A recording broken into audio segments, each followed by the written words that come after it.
This is the Russian Dynamite, Masha Slamovich. Becca here. This is not America's Sweetheart, Davian. It's Billy Starks. And the super fly guy, Trayvon Jordan. This is the fly side flyer, Jalen Brandon. Hardcore Princess, Jules Malone. Hi there, this is the Bubblegum Princess, Alexia Nicole. This is the Brazilian Wonder Woman, Christy Jane. This is the baddest black belt, Chennai Kai. This is Kid Bandit. The smash hit, Joel Bateman. This is Robin Renegade. Cody Hawk. Brutal Bob Evans. And you are listening to Wrestling with Entertainment, one of my favorite podcasts in the whole wide world. This is your boyfriend's favorite wrestler, Emily Locke, and you are listening to Wrestling with Entertainment. Hello, and welcome to the show. It's Wrestling with Entertainment, the only audio experience on the web today. The trusted choice for interviewing all your favorite wrestlers every Tuesday and Wednesday on YouTube and Castbox, sponsored by Rogue Energy and Player One Coffee. I am, of course, your host, James Shea, and it is a great day for wrestling because we are wrestling with your boyfriend's favorite wrestler, Emily Locke.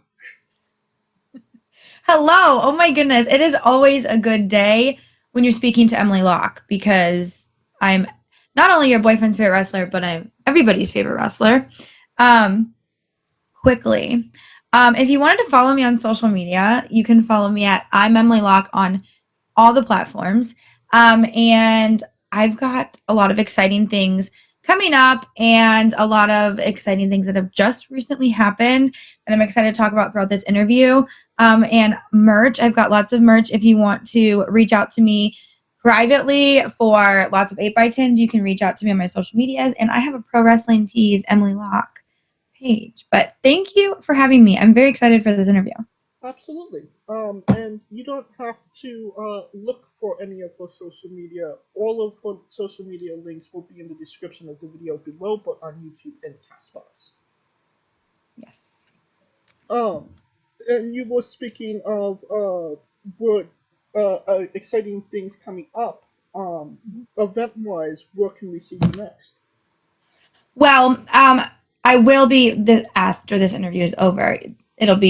This interview will be posted since, but I am debuting for Shine coming up very soon. Shine Wrestling in Clearwater, Florida. Yes. So that's very exciting for me. And then I've got, I don't know if it'll be announced, so I don't want to officially announce my opponent, but March 10th, I'll be wrestling at Energy Wrestling in Fort Myers, Florida. I hope by the time this interview is up, they've announced my opponent. So look at my socials for that because I've got it's great. And just a couple of days ago, I won tag team belts with my absolute arch nemesis. Now, that's obviously not normal. However, I'm a women's tag team champion, so that's exciting. So Emily Locke and T Gainz are Guardians Legacy women's tag team champions. That is, I guess the ends justify the means, right? You know what? She just showed up. Here's the thing is I was looking for a partner. People accepted it. A lot of girls were accepting my offer, and then they would cancel on me. So I was just going to wrestle for the belts by myself, and little Miss T Gainz decided to show up. I don't know if she wants to be my friend. I don't know if she just cares about the belt, but it doesn't matter because I got the gold. And I guess we're a team now. Yay. Well, correct me if I'm wrong here, but just at the beginning of this year, you won the Guardians Legacy Women's Championship from home, no? This is absolutely true. I did win it at the very in January. I'm sorry. I won the belt in January against T Gainz. It was a triple threat match with myself, T Gainz, and Skai Jones from Shake and Bake, and I actually pinned T Gainz. So I don't know why she decided to show up and be my partner, or if she's just trying to, be my friend just to try to take the belt back from me. But trust me, that's not going to happen because I run Guardians Legacy now. Myself and Exodus, we run Guardians Legacy now.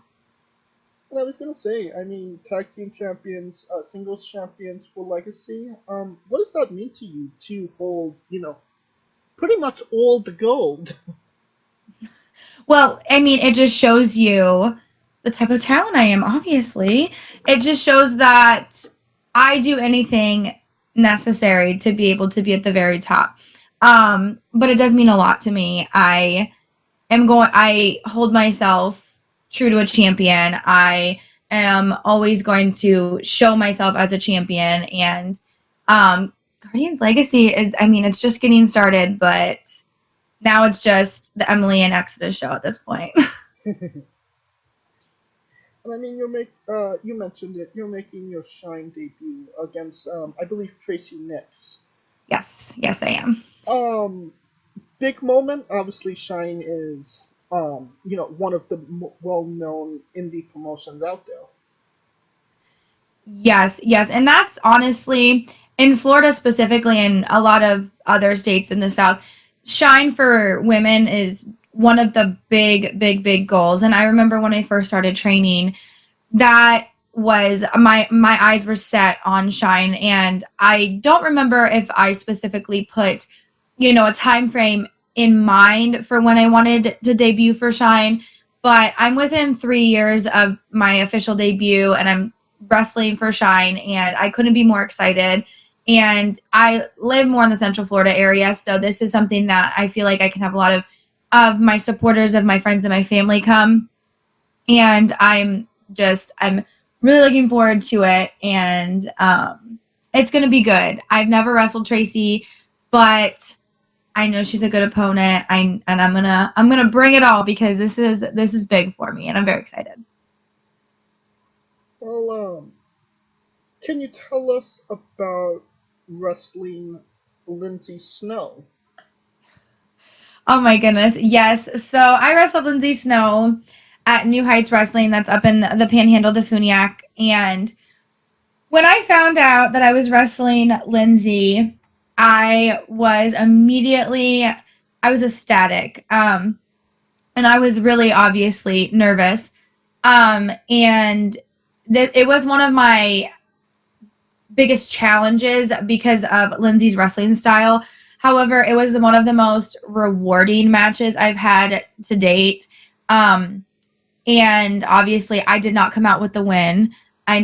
Going into it, I didn't think I could out wrestle her, but at the end of the match, I still gained her respect. And I was able to watch that match back, and I was able to watch the moment that her and I had. And she actually talked in the ring to the fans, talking about how I gained her respect. And it was a very meaningful moment for me. And I hope her and I can run it back again, and maybe I can get the win this time. Oh yeah. I mean, you went roughly 15 minutes with Lindsay. That's, for an independent match, that's kind of, I don't want to say unheard of, but what did it kind of mean to you to go that length of time with, obviously such a big name on the indies? Yeah, it was definitely, like I said, a challenge, but I wanted to go into it to show her that I'm a newer girl in the indies, but never count me out. And she was also trained by Jay Lethal, because I was trained by Jay Lethal. And so I was ready to show her, like, I'm one of the newer girls from Jay, and I'm very, very happy. And yeah, 15 minutes, I don't typically even go that long in most of my singles matches. So being able to go 15 minutes with her was definitely something that I'm very proud of. And I'm grateful that she stuck it out with me for 15 minutes, because it was hard, but I'm very grateful, and it was definitely one of my favorite matches I've had to date. Well, you mentioned Jay Lethal, being trained by him. Has Black Machismo ever made an appearance? No, we have never. It's funny. So a lot of my training class always asks for Black Machismo to come out, and also we always ask for his Ric Flair impression. We never get it. I think he's done his Ric Flair impression, from my understanding, for one class, and it wasn't my class. But no, we have not got to meet him yet. But never say never. Apparently, all you have to do is pat him on the back, and he just turns into Black Machismo for some reason. I can tell you. Well, I mean, I've never patted him on the back. I mean, I may have suplexed him a couple times, but I've never patted him on the back. So next time I see him, I'll keep that in mind, and hopefully he'll just come out. Right. Keeping on the topic of championship titles, you were the first ever New Heights Wrestling Champion. There's not exactly a lot of firsts in pro wrestling nowadays. So what did it mean to you to be the first champion? Wow. Okay. So look, I was talking about Lindsay being one of my favorite matches. This match that I had with T Gainz to become the first ever New Heights Wrestling Women's Champion is my favorite match to date. And the moment that Scott Armstrong counted the 3 for me to be the winner was like, I just got overwhelmed with emotion. And it was one of the greatest feelings I've ever had since I've started wrestling. And then I look behind me and the entire locker room is coming out to cheer me. The fans are cheering. And it was just one of those surreal moments. Now, I probably would have cried. However, and not a lot of people know this, T Gainz got hurt in the match in the very ending of the match. And so I that was a surreal moment, but I was just so worried because I wanted her to be okay.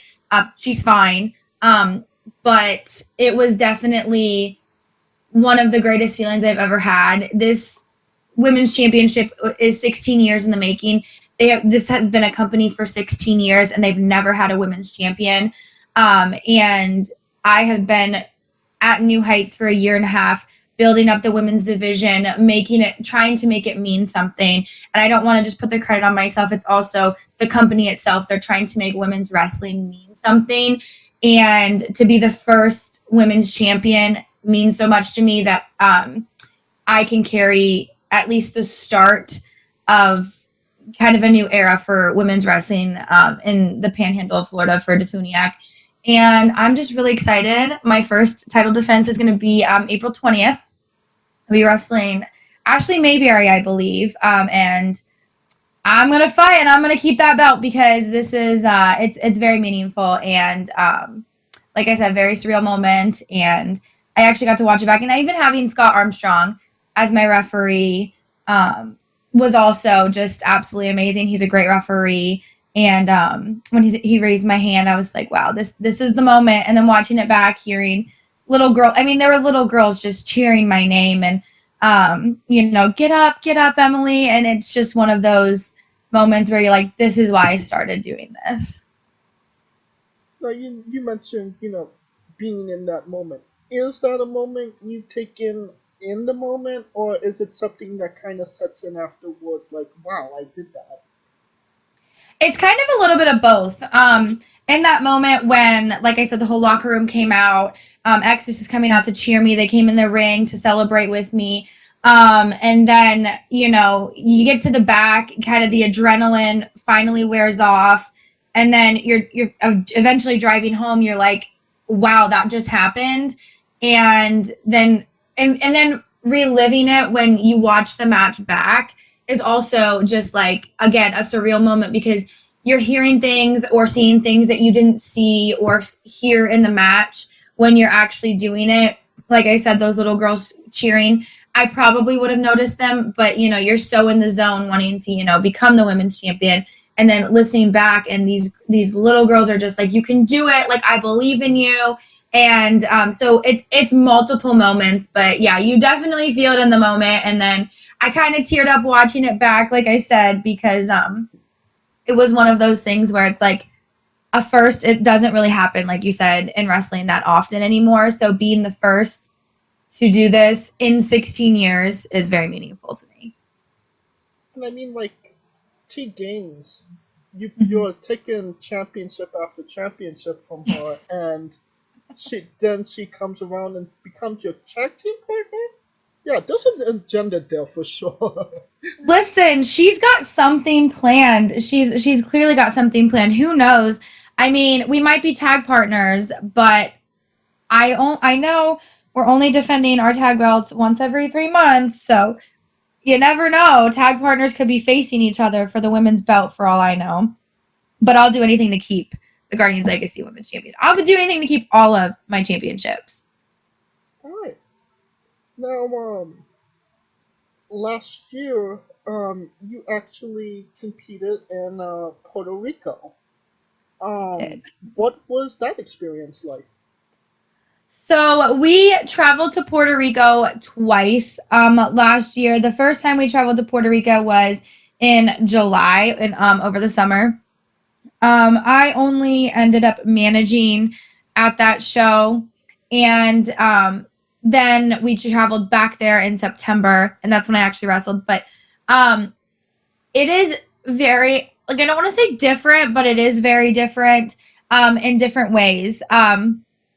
So the biggest thing was the language barrier was really tough. The promoter of the company only spoke Spanish, and we only spoke English. We made it work, but they gave us such great, like, accommodations. They took very good care of us, and I really enjoyed wrestling in Puerto Rico. When I was wrestling in September, I wrestled La Chica, who's based in the Northeast, and then Nakoma, who is also based up north. Yeah. So it's pretty funny that the 3 girls that wrestled were all based in the States. But I had a really good time, and I really enjoyed wrestling the 2 of them. I still came out on top, of course. Of course I won the match because I'm the best wrestler out of all 3 of us. So I'd love to run it back with both of them. But yeah, it was cool. I will say though, they have a lot more matches on their cards than they do in the States. I'm pretty sure when in September there were 12 matches on the show. So wow. It was a long one. That sounds like a typical AEW show at this point.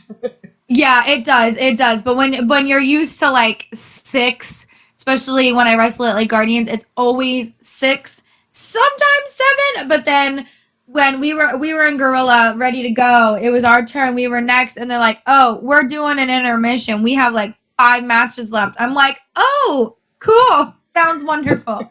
But the boys and I were talking. We're getting island fever. We might want to go back in 2024. So keep an eye out for that, because we have island fever every once in a while. But we definitely had a lot of issues traveling, and it has nothing to do with the promotion. But the first time we went, we got stuck in the airport for, I want to say, 18 hours. And then the second time, we got stuck for an additional 6 hours, and we flew back on a Sunday. I had to work the next Monday morning, and I got an hour of sleep. It was rough. So we're kind of like, we like being there, we like hanging out there, but getting back is always an issue. But yeah. One of the things exploring, a new, area, a new culture. What was you eating in Puerto Rico? Well, I needed to try mofongo. I had to. So we had gone to a couple places, and the main thing we were trying to get was the mofongo. And there's this one place in San Juan called Hotties. That mofongo was absolutely delicious. I'm pretty sure I got chicken mofongo, and it tasted like it was like, it's obviously like, it's like a plantain type dish, and it had chicken, and it tasted like they said it was a garlic sauce, but it tasted like Alfredo sauce, and it was so good. It was absolutely delicious. So that was the main dish. I'm trying to think of anything else that stuck out. But it was mostly the mofongo. We were trying a lot of local things, but that was the main thing that we would be like, does it look good on the menu here? Well, talking about running it back with Nakoma and Clara, speaking to Nakoma, she was not happy with how that match ended, so, yeah, on her perspective, she would very much like to run it back. Listen, it ended like that because Nakoma decided she wanted to beat up Exodus on the outside of the ring. So I had to get them justice. And, you know, as your boyfriend's favorite wrestler, like I said, any means necessary to pick up the win. So maybe she needs to, you know, change her little wrestling style to any means necessary. Actually, don't tell her that because she can't take my strategy. Of course. Well, speaking of Exodus, can you tell us about your relationship with the other two members, Casper and Josh Wise?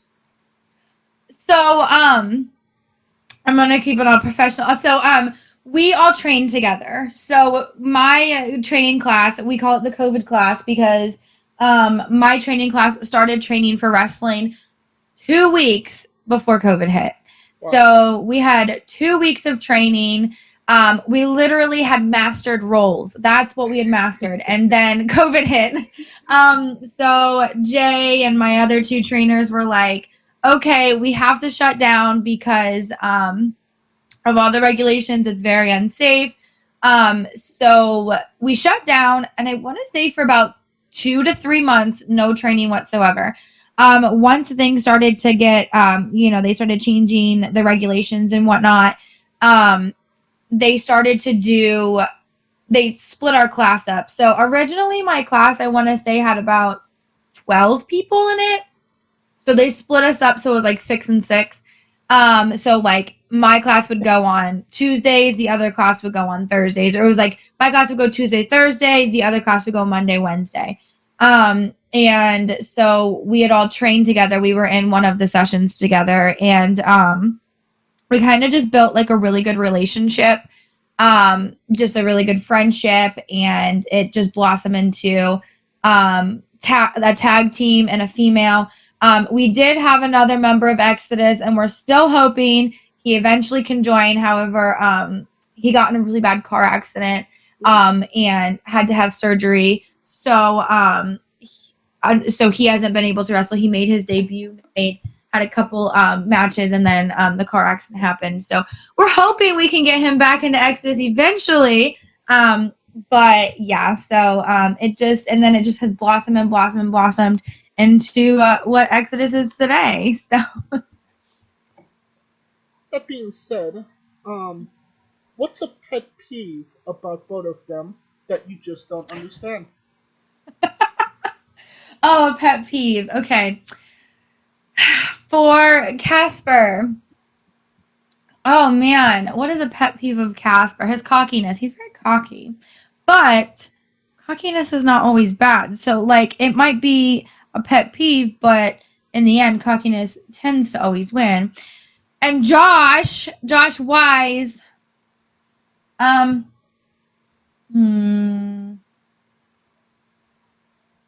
his hair. He always has to put up that hair, right? He always needs that time out to get his hair up. But does it look good? Always, right? Hell yeah. Alright. Well, we've been talking about your boyfriend's favorite wrestler. Can you tell us about your favorite best friend? Oh, that girl. Oh, that girl. She was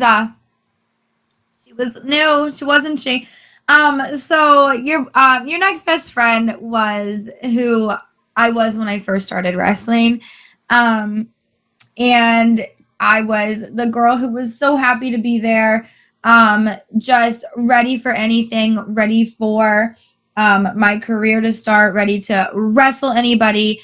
And you know, it kind of blossomed into your boyfriend's favorite wrestler because all the boyfriends came after me, right? But no, I always wanted to be everybody's best friend, and nobody wanted to be my best friend. So it kind of made me a little bit meaner, I guess, because everybody was mean to me. So I'm like, if they're going to be mean to me, I'm going to be mean to everybody and not be that little naive girl. But isn't everybody naive at the beginning of their career? Isn't everybody, so innocent and happy at the beginning of their career? Right. But now everybody wants to be your friend because obviously, all of the success you've been getting. But now they can't be your best friend. No, I've got my friends and my guard is up because you can't trust anyone in this business. You can't do it. I have the very few people that I trust, and everybody else can go bye-bye. I don't trust them. I don't want to be their friend. I'm there to show up, win my match, and leave. So, see, and that's how everybody else was, and that's what kind of formed me into who I am because nobody wanted to be my friend. Now people want to be my friend, and I don't want to be their friend. So, I guess as you progress, you get a little bitter, right? Well, one of the people you wanted to be friends with was Anna Diaz. Oh, yeah. You found her in a library? Oh, I sure did. And she was so mean to me. She was so mean to me. And I never understood why. I was just walking around and I found her in the library. She looked nice. She looked cool. So I wanted to go talk to her, and then she didn't want to talk to me. So I took liberties into my own hands to keep figuring out where I could find her because I wanted to be her friend that bad. So it was a little bit of an embarrassing moment in my career. Thanks for bringing that up.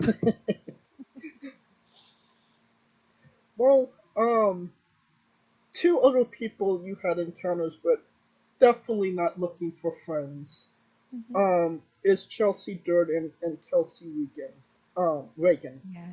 You had a triple threat with two of the better known independent wrestlers of that area, well respected names. So what was it like having a triple threat with those two? On a 100% real note, I want to run that match back so bad. That was within my first 5 matches of my career. So being able to face those two girls so early on in my career was, it was where like I started to learn, how to wrestle, all like learning and picking up things from just wrestling. Now I didn't pick up the win in that match. Chelsea won the belt in that match because of Allie Rex. Did you see that? Allie cheated out Kelsey, which I mean, I should have wanted to win, but yeah, so I'm grateful to have had that opportunity, like I said, so early on in my career. And I have just seen the two of them grow and grow and grow and grow.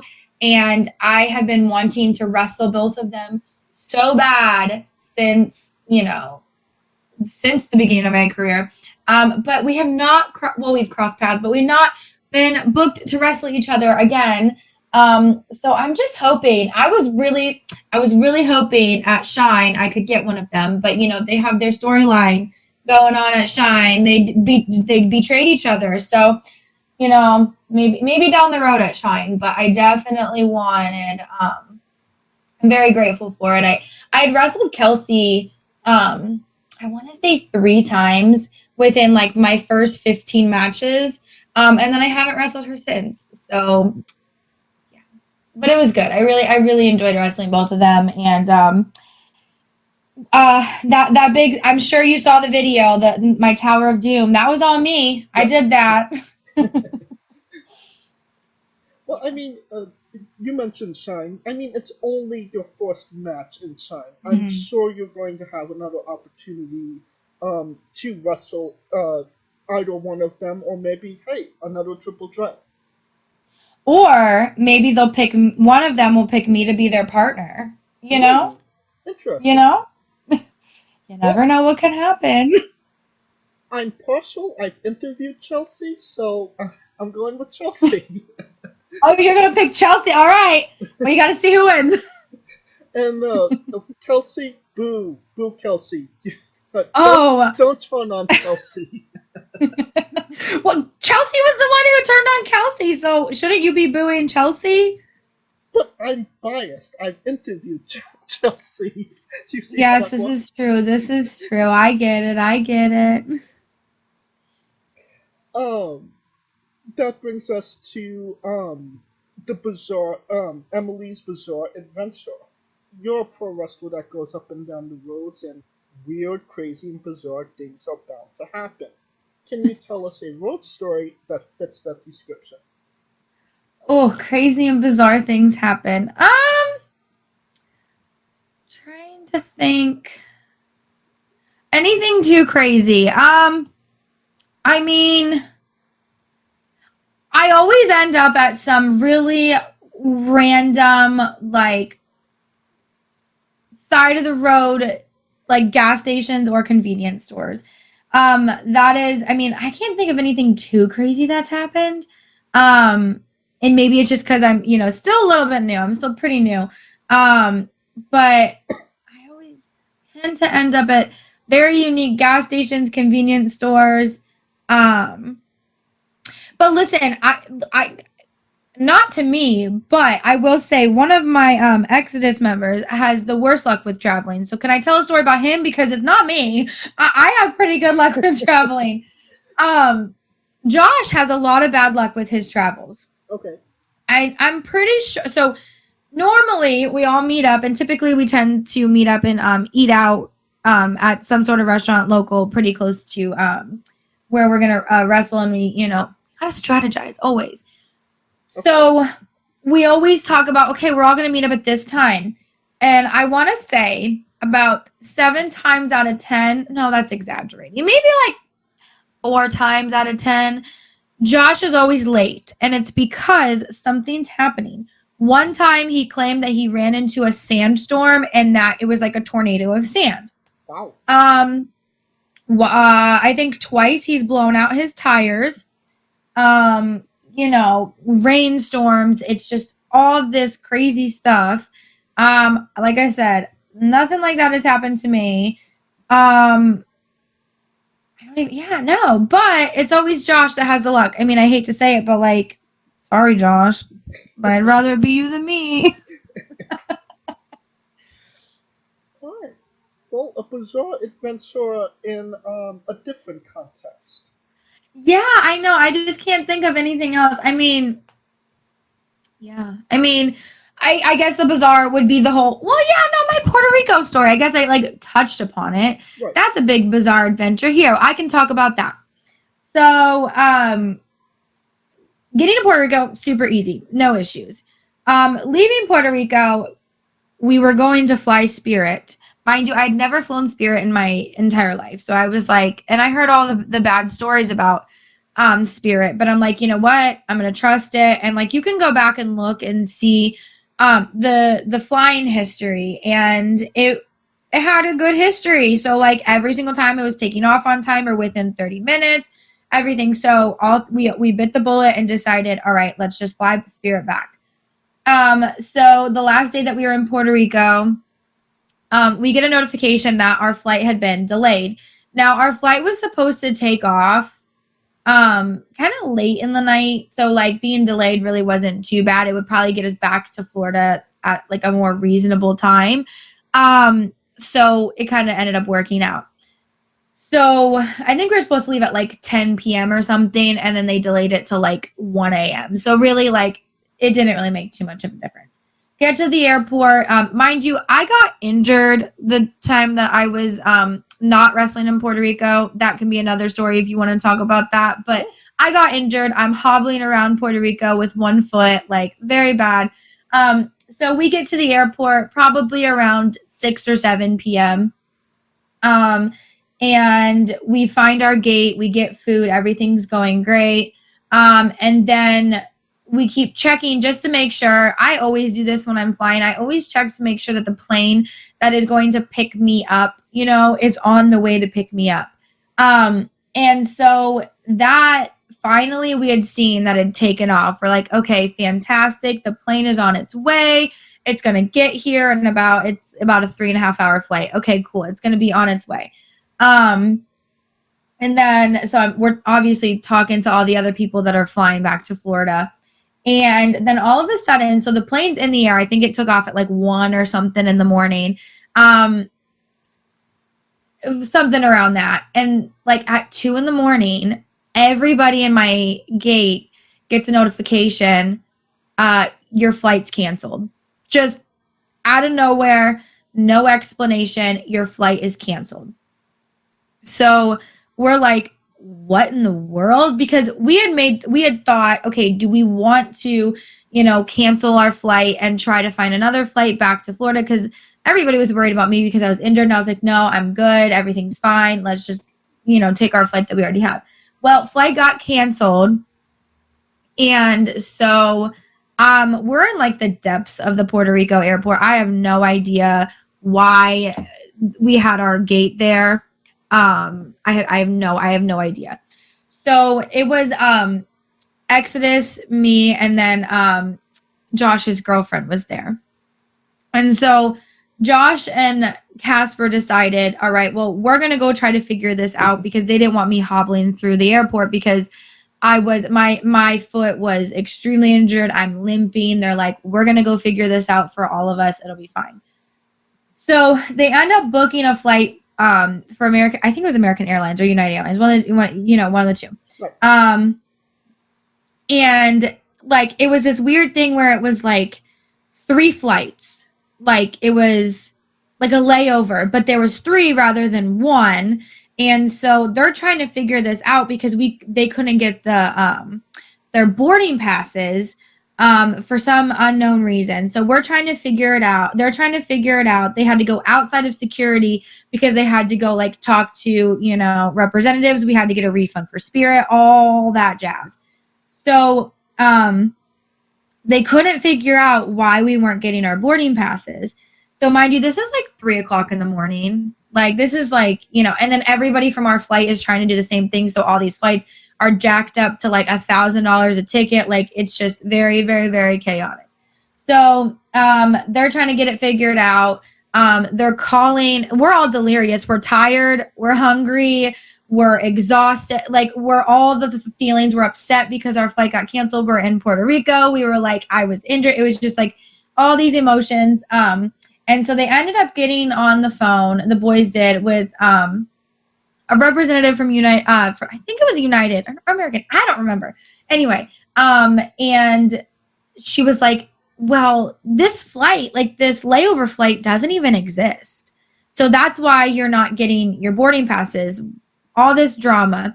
So we end up buying our tickets, but like they said that we were technically at the airport too early because the flight was going to be at 2 p.m. the next day.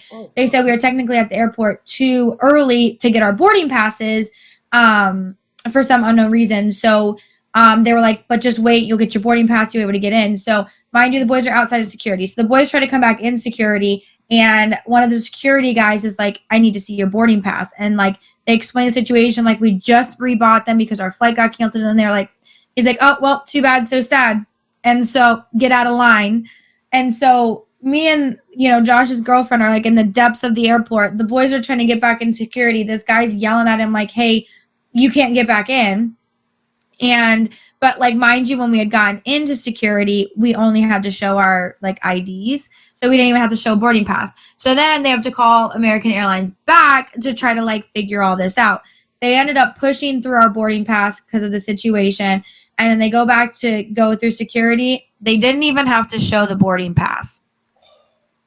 So like, it's all this, like, they went to a different person. They didn't have to show it. So it's all this drama. So they finally come back to where we were. We obviously had to sleep in the airport. So like, even though we were in the depths of the airport, that was probably like a safer place for us to sleep and a more comfortable place for us to sleep. So I think we fell asleep around 4 or 5 a.m., slept until like 7 or 8 maybe. Then we get up and we're like, okay, now let's go try to find our new gate. So we go to our new gate. Like I said, I'm injured. They're trying to find ice for me. We're trying to find places to eat. No places open. End up getting all that figured out. We made it back. Everything was fine.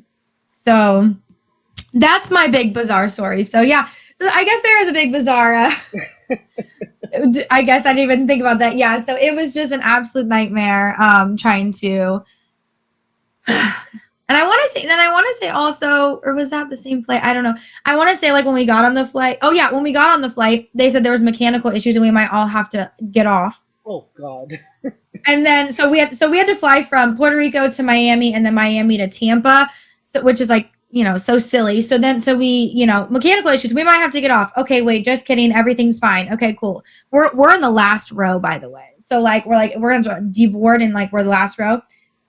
And then we get to Miami. The Miami airport was shut down because of weather in Miami. So we landed, we were on the tarmac and had to sit on the tarmac before we could get off the plane for 30 minutes because of severe weather. And same thing with getting from Miami to Tampa. There was some issue too. So we had a really bad time traveling back from Puerto Rico. And now I completely understand that. I would be hesitant to go back as well. Do you see why? And then we went back, and then same thing. We're in the airport, and then all of a sudden your flight's delayed. And we're like, this is happening again. Why did we come back? And it ended up working out, but like they basically were like, here's a $10 food voucher. Go figure it out. Everything closes in 10 minutes. Oh, gee. Yeah. So, like, can you see why we're a little skeptical about going back? Well, fortunately, going from arguably the worst travel to never having to leave your room, and that is Wrestle City Radio. You're a co-host with George Alonso. How did that come about? So unfortunately, Wrestle City Radio is no longer around. But I had met George when I had debuted for Pride of Wrestling. He was there. He was with Persia when I had wrestled her. Came up to me, was very complimentary of my wrestling, thought I was, you know, a good wrestler. And then we kind of just kept in touch on social media. And one day he calls me up and was like, hey, I do this thing. It's called Wrestle City Radio. I've started it and stopped it multiple times. He's like, I think you would be a great co-host because I stream. So I sit in front of a computer and talk to people all the time anyway. So he was like, I think that would be good. And he said that he also wanted to help me with networking type of this thing because I'm actually very grateful for a lot of the people that I got to meet on the podcast. And so, yeah, he just kind of called me up. He said, I think you'd be good. And, yeah, we did that for a little over a year. And then things happened and it just no longer is. But I'm grateful for being able to do that for a little while. And I was co-host with Miss T Gainz for a little while as well. She follows me everywhere, clearly. But you were able to, you know, interview some wrestlers as well. Did that kind of give you any perspective on your own career, hearing stories from, you know, getting to be on my side of things? Yeah, it was actually really interesting because the first person that I'd ever interviewed was Kayla Sparks. And Kayla Sparks started wrestling when she was, I want to say she was like 13 or 14. And she took a really long hiatus. Yeah. And she had just come back to wrestling. And it was kind of crazy to see where, like, I interviewed her, like, right when she planned to come back. And then I saw so many things of her. You know, she was a part of Asuka's WrestleMania entrance. She was wrestling on AEW, WWE. Like, she was wrestling everywhere. She was doing so much. And it's just, like, it was so interesting to be able to, like, talk to these people as people and then follow their career and kind of, like, I'm seeing a lot of them blossom and I'm seeing a lot where they are. And it's really interesting because, like, a lot of people don't see wrestlers as people too. And I feel like, you know, what you're doing and what we were trying to do with Wrestle City Radio is, you know, show everybody that, you know, wrestlers are just normal people too. We just have a very unique hobby that we like to do. And so, like I said, every single person that I've interviewed, I have stayed in touch, like not touch with, but I've followed them on social media in some way, shape, or form. And I keep tabs on them without them actually. I mean, they know, but Right. and it's so cool to see how like their careers are going. And it's also very interesting because we interview people from all over, the state, all over the country, one in Canada. And it's just cool to see how wrestling is different everywhere also. We interviewed Ericademia, who she's very young. She is from one of the Carolinas. And then, next thing I know, she's wrestling in Florida and she wrestled T Gainz. And it's just like, okay, I literally interviewed her like a year ago, and, you see where they go, and it's really cool. And then you're like, oh, well, maybe I can wrestle them one day, so That's pretty crazy. cool. I interviewed Erica last year as well. Oh, really? Yeah, she's very sweet. We did 2 interviews with her. The first one was with her and her dad, and then the second one was just her. Yeah, she's very passionate about her character building is really good, and her ring work's really good. And I think she's going places, obviously. Yeah. She could correct me if I'm wrong here, but I'm pretty sure I was her first ever interview that she conducted. So. Oh, that's awesome. See, there's a first in wrestling right there for you. Right. That's awesome. And you mentioned it. You had a Twitch stream as well before Wrestle City. Yes. So, I actually started. It's actually fun. I don't know. I'll post this when this goes live to my Twitch stream, but I actually started streaming before I started wrestling. So my Twitch stream and what I call my OGs have been there since my very first day of training. So I started Twitch streaming in June of 2019. So I'm coming upon 5 years of streaming. I actually started streaming like right after I moved to Florida. And my Twitch stream and my community have been like the most supportive of my wrestling career. It is the greatest thing ever. They're kind of like, I love them. And if they're listening, I love you guys. It's a lot of older guys on there. And it's like a lot of like dads like cheering me on. Like they get so excited. They're like, I've loved to watch you just grow into like the wrestler you are. And like, they're like my biggest fans. And I absolutely appreciate them so much. And I just like, I stream twice a week. I was more consistent, obviously during COVID. I was more consistent before I had started my 9-to-5 job and everything. And so I only stream like twice a week now. However, they are still so loyal to me. They are so sweet to me. And so I love my stream.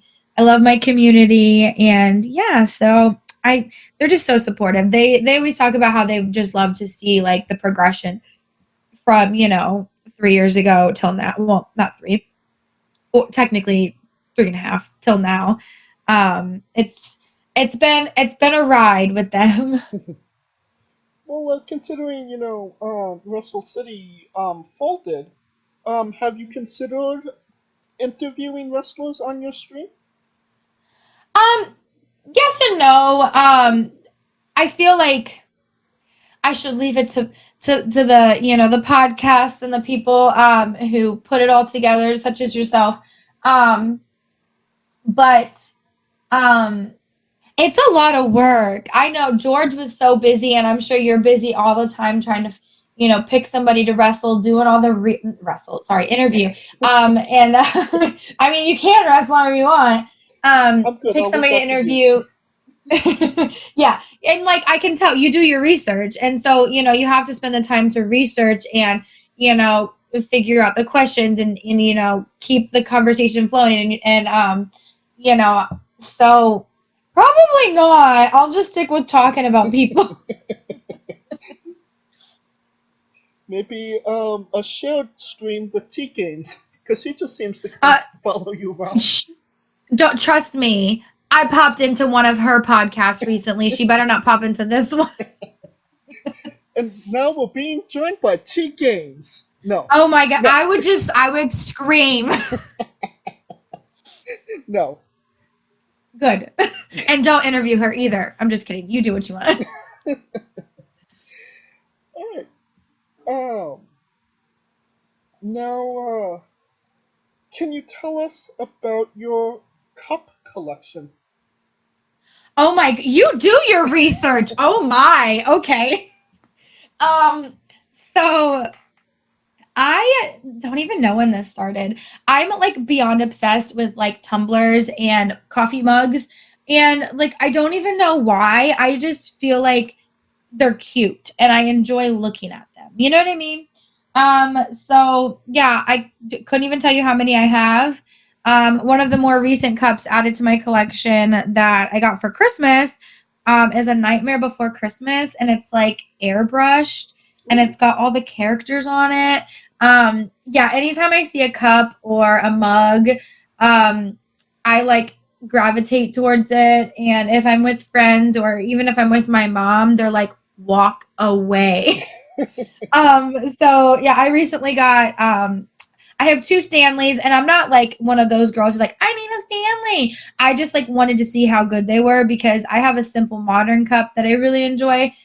Because I like stainless steel cups because they keep your ice cold and stuff. Right. And especially like with wrestling and everything, and like for the gym and everything, I like ice in my water. Yeah, I really I have one of the regular, like, you know, the handled ones, but then I also just recently got one of the ones that it's like, I don't know, it's got like it's really cool. I like that one better. I use that one every day, but yeah, I quite enjoy cups. So if you ever like, or hair, like I tend to look for Harry Potter because I'm a Harry Potter fan. Okay. Nightmare Before Christmas. My favorite movie of all time is Coraline, but you can never find any Coraline merch. It's kind of infuriating. And so yeah, so I'll tend to look for that, or anything sparkly is my go-to. You know, I'm not. I've never been a person that gets really scared of horror movies. I'm usually, you know, very cool about all of that. But Coraline was downright creepy, if I'm being honest. I'm insulted. No, Coraline is literally the best movie ever. Okay, so I have never been one. Way, I'm saying. Yeah, no, I know. It is terrifying. However, I didn't start watching it until probably like a year and a half ago. Like, it's still like a new favorite to me. But literally, I can watch Coraline every single day of the week and not get tired of it. I don't know what it is. I don't know if it's the fantasy of it. I don't know if it's like the idea of another world and everybody has another world. And, you know, all of that. Like, there's just something about that movie that fascinates me. And I'm still trying to figure out exactly what it is. But it's my movie. Actually, I had one of my Twitch viewers. He lives in Minnesota, I want to say. And he was at like an art, you know, show type thing. And there was somebody painted a painting of Coraline, YB, and the other mother and the cat, and with a whole bunch of spiders, and he purchased it for me and mailed it to me, and I'm actually looking at it right now because it's in my stream room. And so that's like one of those, like, you know, it's a very meaningful gift, and I absolutely love it. So I'm hanging it up very soon so it can be behind me on my stream. But yeah, there's something that fascinates me about that movie. I'm still trying to figure it out. It's definitely an interesting movie. Yeah, it's unique. I feel like it's just very unique, and I like that art style. So, like I said, I like Nightmare Before Christmas. I like Corpse Bride. Like, I like that claymation style of movie. So it could even just be as simple as that. And I like her name, and I like the music. I just like the way it looks. Call me weird. And you mentioned Harry Potter. What house are you? I'm a Hufflepuff. Which, I mean, like, Emily's probably not, but you know, I'm a Hufflepuff. Now, did you take the test that confirmed that you were a Hufflepuff, Yes. or you just identified? No, I took the test and I took it like on multiple different, websites, but I took the official one and every time I take it, it's always Hufflepuff. So yes, I am a full-fledged Hufflepuff, but ironically right now I'm wearing a Gryffindor shirt, so just don't tell anybody. Well, when I took the test, it said I was Gryffindor. But if I'm being honest, I identify more with Slytherin.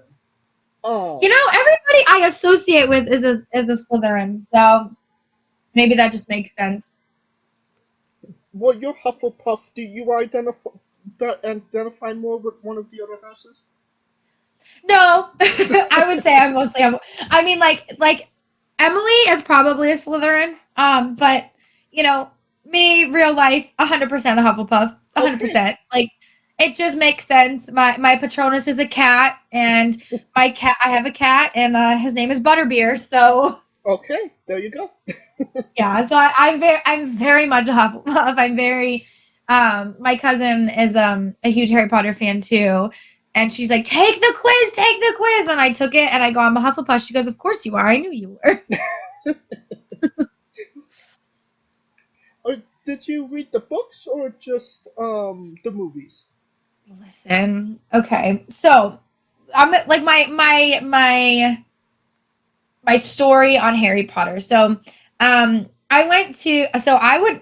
gonna be honest with you, and stream can back me up. I would talk so much crap about Harry Potter on my stream. I don't get why anybody likes Harry Potter, blah, blah. That's so weird. Who cares about magic? And like I said, if my stream's listening, they're going to be like, yeah, she did. And then during COVID, I went to Universal Studios for the very first time. And I stepped foot into Diagon Alley, and I look, and I'm going through it. I ride the rides, and I'm like, there's something to this. Like, this is like, I love the way it looked. Everybody was obsessed with it. I'm like, okay, I'm going to give it a try.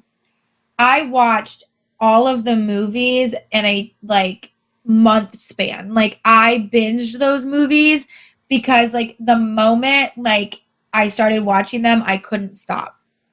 And so I've watched all the movies multiple times, and I got the first book. And I was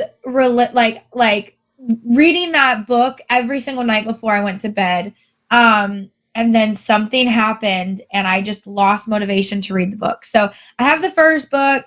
My mom bought me the second book. And then my mom was like, I'm not buying you any more of the Harry Potter books. So you finish the first two like a typical mom would. And so I'm like, okay. So the book is sitting on my nightstand, still where it's at. But yeah, so I just watch the movies. On a total side note, do you consider listening to an audio book reading a book? I feel like kind of, but I also feel like that's a little bit of cheating. You know what I mean? Yes, 100%. But yeah, so I feel like yes, but I also feel like no. Because when you're reading, you have to dedicate yourself to doing that. But you can listen to an audiobook just like you can listen to a podcast while doing something else. But I feel like you can't read and do something else at the same time. So yes, but no. But it's still reading, it's being read to you. So you're getting everything that's in the book, But I wouldn't count that as reading though. And I agree with that. Alright. Let's move on to the colossal question. Let's say they're making a movie about you. Every movie has a soundtrack. What would be the first 3 songs on the Emily Locke movie soundtrack? Oh my goodness, what a question. Okay. Wow, you stumped me here. Okay. Honestly, I hate to say it, but I feel like I would need the Coraline background song on there somewhere. Okay. That needs to be there because that's, that's me. I mean, I literally, I play it as, music in the background of stuff all the time. So I mean, kind of makes sense, even though I'm stealing it from another movie. I think my entrance music would have to be another one. All of the songs that I'm thinking of right now don't have words to them. So I would have to say my entrance music because obviously I come out to that song every single weekend, and you know it's become who I am, and like we've talked about changing our song, but like I have an emotional attachment to that song too, so I feel like I don't want to get rid of it. And then, oh my, what would be the third one? I feel like I need one with lyrics to describe who I am. I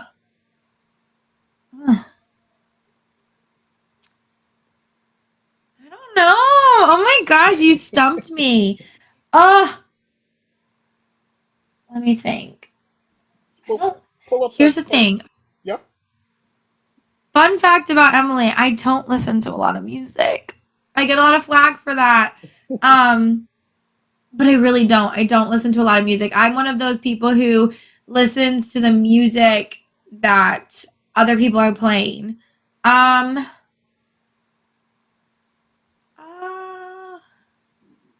You could pull up the Spotify list if you need to. I'm telling you.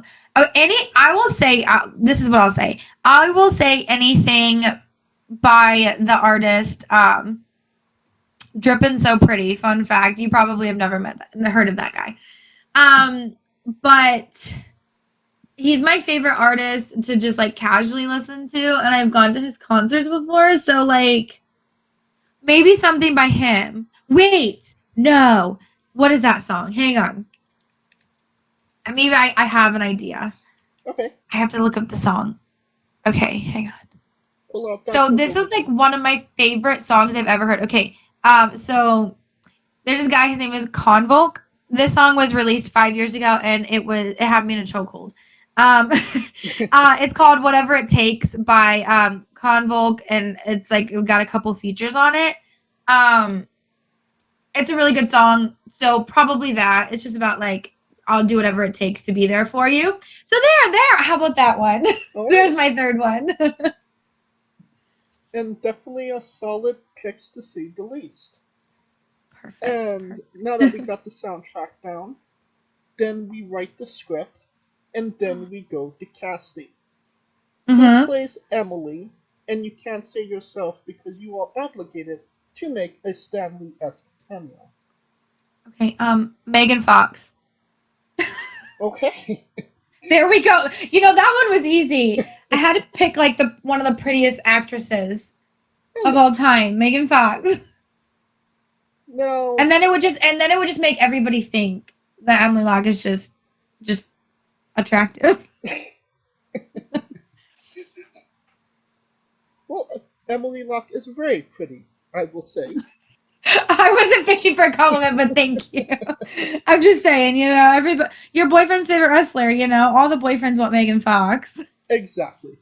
Now that we have Emily casted, every movie has a supporting cast.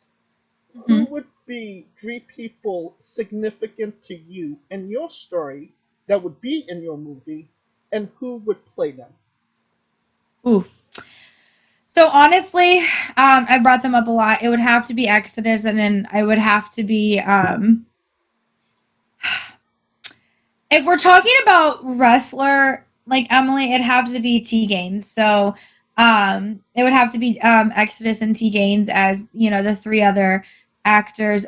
Listen, the only person I can think of for Josh would be, and listen, Josh better not get excited, like, you know, oh, I look like this guy, because, you know, Jason Momoa, just because of the hair, right? Okay. That would make sense, right?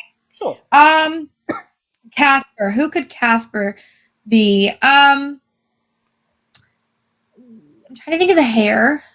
Maybe Channing Tatum. Let's put Channing Tatum as Casper. Okay. And then T Gainz. Who's the ugliest actor? Just kidding. T Gainz.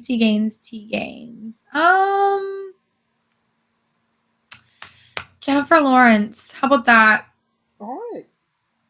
Those are my picks. Wow. Listen, I am so bad with actors and actresses' names. I'm very shocked I just did that. Well, I mean, it's a solid cast to say the least. Megan Fox, Jennifer Lawrence, Jason Momoa. It's definitely going to be a blockbuster. It will, just because everybody's a looker, right? And you could pre-order the tickets now. Yes, now do it. Just send it to my Cash App. Now, cereal is a snack, not a breakfast. Honestly, yes, because that's when I mostly eat cereal, is as a snack. I never eat it as a breakfast. Okay. And my cereal of choice is Honey Bunches of Oats with almonds. But what kind of milk are you using? Whole milk, always. I just know that there's a few cereal drinkers, eaters that listen, and this is a controversial subject. It's always a snack for me, and it's normally like a late night snack. Like it's never, middle of the day. Like it's normally like 10 or 11 p.m. and cereal sounds really good right now. And I know one of the members of Exodus will only eat cereal dry, no milk.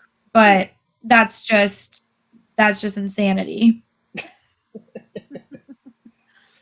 Well, onto a controversial subject, to the most controversial of subjects. Pineapple on pizza. What's your stance? So Mama Locke has always eaten pineapple on pizza. Mama Locke's favorite pizza is a Hawaiian pizza. So the only time I will ever eat pineapple on pizza is in that, like, in a Hawaiian pizza type situation. But if I'm just like picking toppings, absolutely not. Okay, so more or less anti-pineapple on pizza. Yes, unless like the toppings that you put with it make sense. Okay. What's your spirit Pokemon? Pokemon. I mean, there's that one. Hang on. I'm not a big Pokemon person, but hang on. I know there's one that's really cute that I like. Hang on. I'm going to look them up. Looking them up. Yes. You knew it. That one. That one's, and I like Pikachu. Pikachu's cute too, but I would say those two. Okay. We love the late great Tracy Smothers on the show. Do you know the acronym for Doug? THUG. No, I don't. T is for terrible, H is for hell, U is for ugly, and G is for jail. 'Cause a Doug can't spell. That's great. That is so funny. I love that. We love the late great Tracy Smothers, trying to keep the memory alive on the show. I love that. That's definitely, that made me laugh. That made me giggle. I believe Jay Leto may have wrestled Tracy as well. So, oh really? When you're patting him on the back, maybe ask him about it. I should. I will. Thank you for bringing that up because I will. Weirdest question you'll be asked on a wrestling interview, hopefully. Would you ever consider wrestling a Rock? Not Dwayne Johnson, not the country, an actual physical Rock. No. No, I would not. For me, no. It's just, you're just the business. I'm not gonna fake getting hit unless somebody's chucking a rock at me. So that's a plain no. I'd wrestle the rock, but no, not a physical rock. Well, just for context, there is this wrestler named Psycho Mike that wrestled an actual Rock for over 15 minutes in a Tungsten Man match. That's an Iron Man match that lasts for 2 weeks. Yeah, I heard about that. And now, like I said, there's a time, like I feel like there's a time and a place for, I don't even know if they were going for comedy there. But that, unfortunately, I feel like sometimes makes wrestling not look very good. No offense to that guy, no offense, but I want to keep integrity within the business, and that is not, in my opinion, how you keep integrity in the professional wrestling business. And normally I would say, if it was just any pro wrestler that could wrestle a Rock, yeah, I could understand that. But Psycho Mike actually had a good match with a Rock. So, in the context of Psycho Mike, I would say, yeah, that. Well, something yeah. you could do with it. I mean, the name says it all, right? Yes. There you go. Alright. On a more serious note, where do you see yourself in 5 years? I'd love to see myself signed. Am I gonna be specific about where? Absolutely not. I would just like to see myself doing this for full time. I would love to still see myself working with the people that I'm working with now, Exodus, obviously. Mm-hmm. But obviously if that doesn't happen, that's okay, because, our careers are going to, go different paths, and that's okay. But on a 100% serious note, I would love to be signed somewhere and doing wrestling full time, or maybe had already been signed and, on the other end of it, obviously you don't want to only be signed for a short amount of time. However, who knows, I could be signed tomorrow and be signed for 5 years, and then, on the other end of that. So I would just like to at least feel fulfilled with wrestling in 5 years, for sure. All right. And what is a match people should go out of their way to see that best shows off what Emily Locke is all about? Again, I don't know if it's announced yet, so I don't want to say, but I would say the energy match that's coming up for me is definitely going to be that, or any T Gainz match I've ever wrestled, more specifically that New Heights one. That they haven't posted it yet, but I feel like you can see, like, as much as I dislike her, she brings out the best in me. So I feel like any match that I have with T Gainz, most matches I have with Lexi Gomez as well, or just any match, because I'm just the best, and you can always see the best in me when I'm in the ring. All right. And I will go on YouTube and find a match against T Gainz. And I will put a link to it in the description of the video below, but on YouTube and Castbox for anybody that hasn't seen it, wants to see it, wants to re-see it after this interview. Perfect. And Love that. And since we are nearing the conclusion of this interview, we are wrestling with the 8 questions of doom. Dun, dun, dun. Questions of doom? Yes. This is our speed round, our bonus round, the round where we see who you really are. Are you ready? I'm ready, I hope. Excluding yourself, greatest wrestler of all time. Greatest wrestler of all time, excluding myself. I'm going to go on a woman level, and right now I'm going to say Charlotte Flair. She was one of the ones who has inspired me, so I'll say Charlotte Flair. All right. Worst wrestler. Worst wrestler? Oh, you're going to get me in trouble.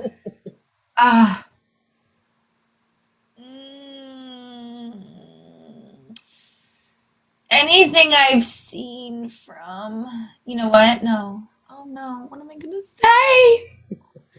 There's a few that popped into my head, but I'm not going to say it because I want to be signed. New Jack. I don't know. New Jack. New Jack. Don't come for me, New Jack. You scare me. You're main eventing WrestleMania for the World Championship. Who is your opponent?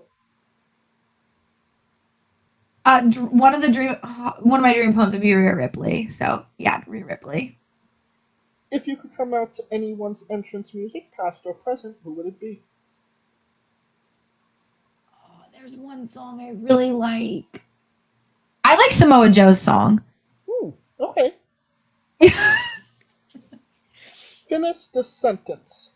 Kayfabe is... I don't want to say, okay, kayfabe is awesome, in my opinion. Kayfabe is awesome. I love kayfabe. Oh yeah. but it's not used properly. We would have also accepted taste great on toast. I need to try Yes. it. Squash, vegetable or fruit? Vegetable. I don't agree that tomato is a fruit, so I feel like anything that's not sweet is a vegetable. So, squash and tomato are vegetables. What? Everybody said tomato's a fruit. No, that was your answer. That was your answer. I was confirming. Oh, yes. Sorry. I thought you were giving me facts, and I was like, what? Yes. In my eyes, a vegetable is savory and a fruit is sweet. But I know it's not true, and I feel like a squash is a fruit because you asked. Well, you would be correct in that. Squash is indeed a fruit, and tomato is indeed a fruit. I'm telling you, it just doesn't make a vegetable is savory and a fruit is sweet. And I'm still gonna call it a vegetable. So squash match with squash. Well, you're part of Squash Squad now, and that means a hell of a lot more. Love that. Go me. New Japan wrestler Tai Chi. His ring gear gets smaller every year, revealing more of himself to the world.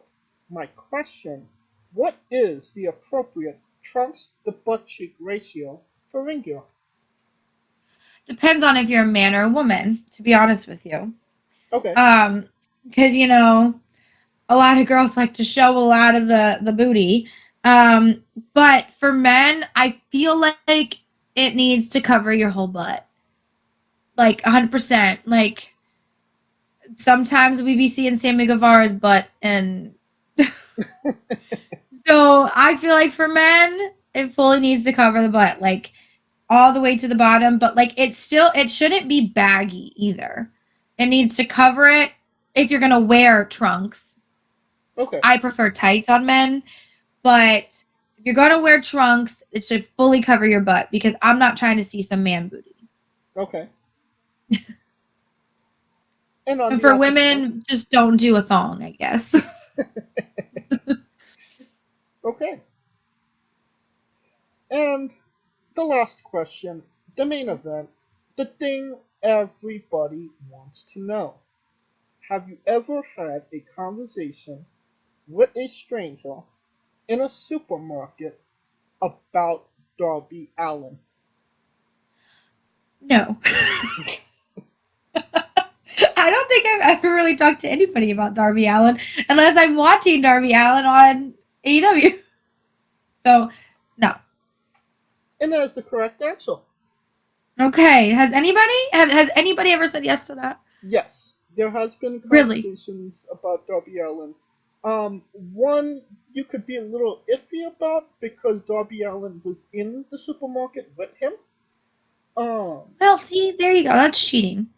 A little bit. But there was one wrestler that there's been a couple. There has been a couple. Okay. I believe it. You never know. And that will conclude this interview. Thank you so much for coming on and doing this with me. I really enjoyed it. Thank you.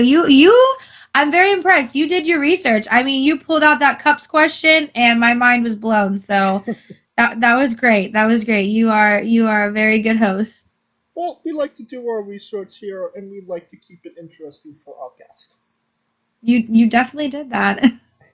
And once again, where can we find all things Emily Locke on social media and your merchandise?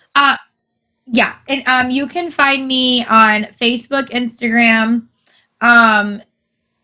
sometimes X. I don't go on Twitter or X at I'm Emily Locke. My Twitch stream is twitch.tv/Emily Locke. You can get my merch just by, DMing me for certain like 8x10s. I also have a Pro Wrestling Tees website, Pro Wrestling Tees/Emily Locke. And I'm trying to think. I mostly post on Instagram and Facebook, and yeah, I think that's all my socials. I'm working on my YouTube channel, I promise. But yeah. Just look for me on posters because hopefully you'll see them soon. Okay. And you don't have to type it into your Google machine. All of the links to all her social media will be in the description of the video below, both on YouTube and Castbox. Simply click the link. A new tab will appear on whatever device you are on. You have no excuse. Buy a damn shirt. Buy one and an 8x10 and follow me because I'm trying to post more content and it's entertaining. And you can find me on TikTok too. I post videos on there. Alright. So buy a damn shirt and give her a damn follow. Please do. I would very much appreciate it. And tell your boyfriends about me.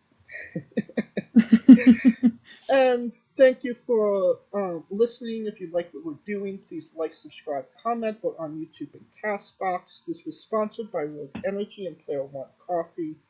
Join us tomorrow as we interview T Gainz. No, I'm joking. Don't you do that. No. No. I'm gonna go in her email and secretly block your email address. No. Join us tomorrow as we interview Ted Sabin. That is confirmed, locked in, already recorded.